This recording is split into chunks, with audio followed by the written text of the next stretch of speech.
Salutations readers, welcome back to my channel. My name is Nkechi, and for today I'm going to talk about my TBR for spring 2026. I have done a video like this for winter, and I will go over my progress from the winter TBR, and then we'll get right into the spring TBR.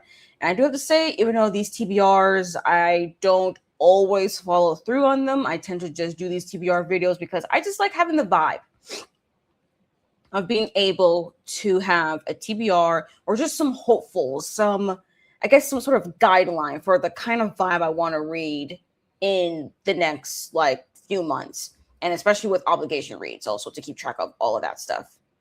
Yeah. Anyways, that is all I have for here. So let's get right into my presentation.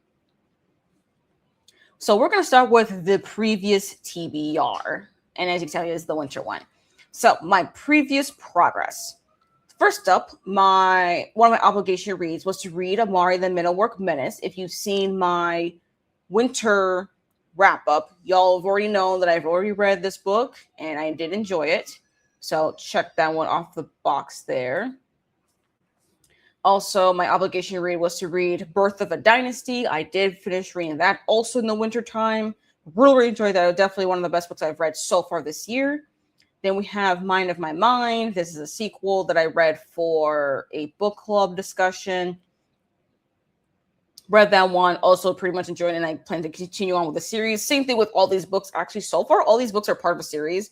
Birth of a Dynasty is the first book in the series, and I do plan to read the sequel, which actually will be coming out later on in 2026. So very excited about that. We'll see about the fifth Amari book, and then I plan to read the third Patternist book. And then we have The Isle in the Silver Sea. This is actually the only book that's a standalone on here that I progressed in, but also is the book that I actually did not finish. Amari, Birth of a Dynasty, Patternist number 2 I've read. Isle in the Silver Sea, unfortunately, I didn't and it was part of a buddy read. And again, it's a standalone. So very much unfortunate on that one. But yeah, these are actually the only books that I've managed to read in my winter TBR. And also, I think I had 10 books in my winter TBR. So this is basically 40% of the original TBR, which is not great. But also, I'm kind of glad at least I made some sort of progress. And there are a couple of things from the winter TBR that are going to be carried over to the spring. So, yeah. Anyways, let's actually get right into the spring TBR. We got to start with the advanced reader copies. We got to start with the arcs. And there are a few here. First up, we have Seasons of Glass and Iron, which is a Sorcerer collection by Amal al-Motar. I do have it as an e-arc. This book comes out March 24th. So this is pretty much the earliest of my arcs right now that I have not finished reading or have a review for yet. And right now I'm still reading the second short story. So I'm making progress in the Sorcerer collection. And I do plan to finish reading this book in March. I don't want to carry over to April or anything. So one of my goals for March is to finish reading Seasons of Glass and Iron. So this definitely will be read, or at least I make some sort of progress. Y'all will know I've either completed it or for whatever reason, if I end up DNFing it, y'all will know about that as well. And then we have The Last Contract Isako by V. Fonda Lee. Yes, I got an arc courtesy of the publisher. So thanks to Orbit for an e-arc. And this book doesn't come out until May 5th. And this is a standalone as far as if I remember correctly. So very happy about that. And I really, really like the cover. And I look forward to start reading this one. It's just a little early for me to start reading it, but I do plan to read it sooner than later. Along and Speak in Silence by Nevo. This is the 7th installment in the Singing Hill cycle, and I've actually already started reading this one because it is a little bit on the shorter side. I'm starting to do with start my shorter arcs before I get to the little bit longer arcs, because the Last Contract with Isako I think is over 400 pages, so it's going to take me a while to read that one. Seasons of Glass and Iron is pretty short. I think it's less than 250, and then we have Along and Speak in Silence, which is less than 150 pages because it's a novella. And I've started it, not very far into it, but I am indeed really enjoying this one. So I hope to give you a review sooner than later. This one also comes out May 5th. And then last but not least, we have Behind Five Willows by June Her. This is a Pride and Prejudice retelling set in Joseon Dynasty in Korea. I have read a couple of June Hur's books. I've read The Red Palace and A Crane Among Wolves. So this is Hur's newest release that comes out May something. I forgot. Let me actually double check right now when that book comes out. I think it's late May. Oh, middle of the May 19th. No, I think I actually switched it to 26. So actually it comes a little bit later in the year. So yeah, originally I think it was the 19th. It might be the 26th, somewhere around there. But regardless, though, these are the advanced reader copies that I plan to read for spring. And honestly, these are the only reader arc copies that I really have right now. I don't have anything slated for the summer or fall right now as of yet. So if I can just catch up on all my arc reading, that would be amazing, which would be really good because I'm also still be in school for the spring as well, even though I won't be done until like the middle of May. So there will be some time after I'm done with like the spring semester of community college that I'll be able to hopefully finish up some arc reader copies and stuff. So yeah, this is a pretty good, I think, selection variant of length. So I think it's plausible for me to read all these arcs before summer. Now we got to get to the wish list read. So these are pretty much books that are not really a priority to read, but I am really hoping that I get a chance to actually read them in the spring and not that I get sidetracked between maybe another arc or a library book, or maybe I just don't got the time.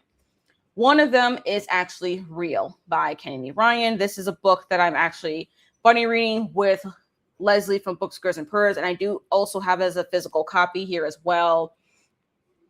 I do have it also as the self-published version. I don't have the traditional published version, and honestly, I don't really care to have it. I just really like the cover, honestly, of this version than the traditionally published version. And I do know the sequel is coming out in May, so I really do hope to actually start reading it because I haven't even started reading this book, and it's for a buddy read. But look, I still plan to read this. I just haven't been in the headspace right now to read Real just yet, but I've been wanting to read a Kennedy Ryan book for a while, and I think Real is a really good starting place, especially since it's regarding Hollywood. I think it's second chance romance or something like that.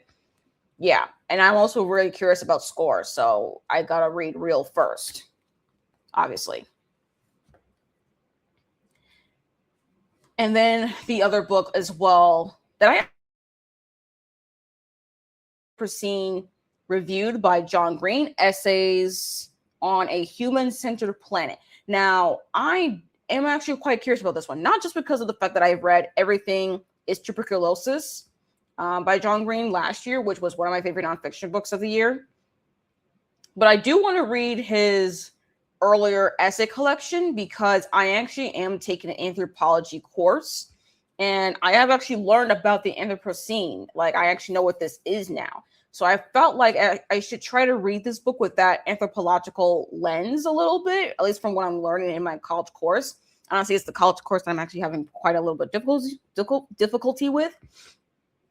But I actually got to the point in the course actually that I'm starting to understand some things a little bit more, especially since we're moving to a different branch of anthropology. So I feel like with what John Green writes in here, I think I could really like, I don't know, maybe in a, like if I'm thinking like somewhat of an anthropologist and just the basics of being an anthropologist, I think I can really connect some things that what he writes here. And of course, so it's going to be very accessible to just anyone. I mean, you don't need to be an anthropologist to understand the Anthropocene. Like you don't need to. You don't even need to be a biologist or anything like that. But I do think that it's just very interesting in how John Green is writing essays connecting just random things about our environment and connecting to just aspects to our human life. And apparently he has it in a 5.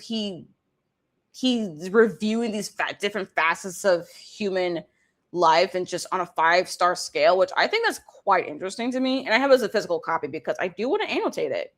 Not gonna lie. I do want to borrow the audiobook from the library and then annotate it. But I'm going to need to dedicate time to actually pay attention to this. So I don't think this is going to be an early spring read, maybe a later spring, but regardless, I think I would really, really enjoy this one. At least that's the hope. And it's on the shorter side, so I think it's possible.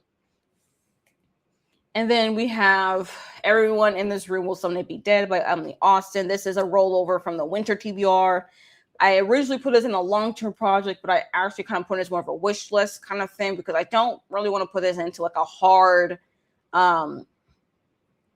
priority read or a long-term project, especially since I haven't even started reading it. But I have been wanting to read Emily Austen's work, and I've managed to go backward in her catalog. Now, I haven't read Interesting Facts About Space yet, but maybe I should read that one first, and then I can get a chance to read the debut novel. I'm not sure. All I know is that I own the debut novel, and I still plan on reading it.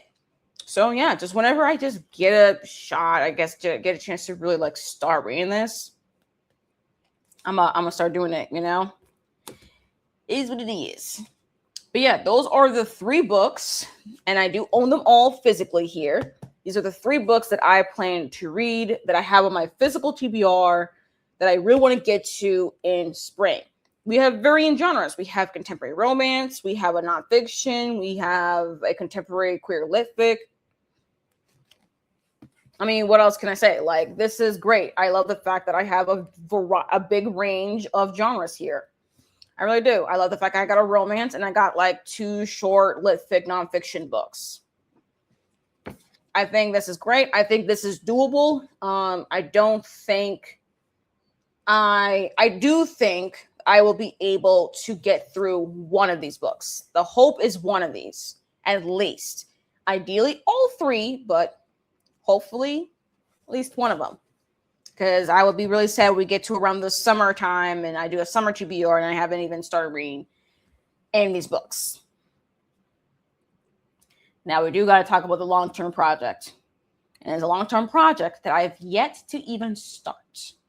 But you already know what it is because it's rolling over from the winter TBR. The Count of Monte Cristo. Y'all already know it. The Big Brick. The 1,243-page classic. I do know that is serialized, so it's very fast-paced and it's engaging, but I have yet to even start reading it. I know the goal is to read like a chapter a day, and I have not yet to even start reading the first chapter. I know. I eventually am hopeful to get there. You know, I'm hoping to at least start reading this book sooner than later. Right now, as I'm recording, it is spring break. So one may think I could at least start reading this during spring break. But I'm also intimidated by the length, okay? It's just such a chonker. And I've never read a classic this big. In fact, I never read a book this big, ever in my life. So, it's double intimidating. However, I need to tell myself that I need to remain patient. A little bit hard to do. I'm not the most patient person, but this is a book that's going to really teach me about patience because it might take me more than a few months to read. Maybe it'll take me a whole year. Regardless, and when physically, my mom read it. She loved it, and she told me I need to read it. So I need to get on it. I need to get on that train, like, quickly.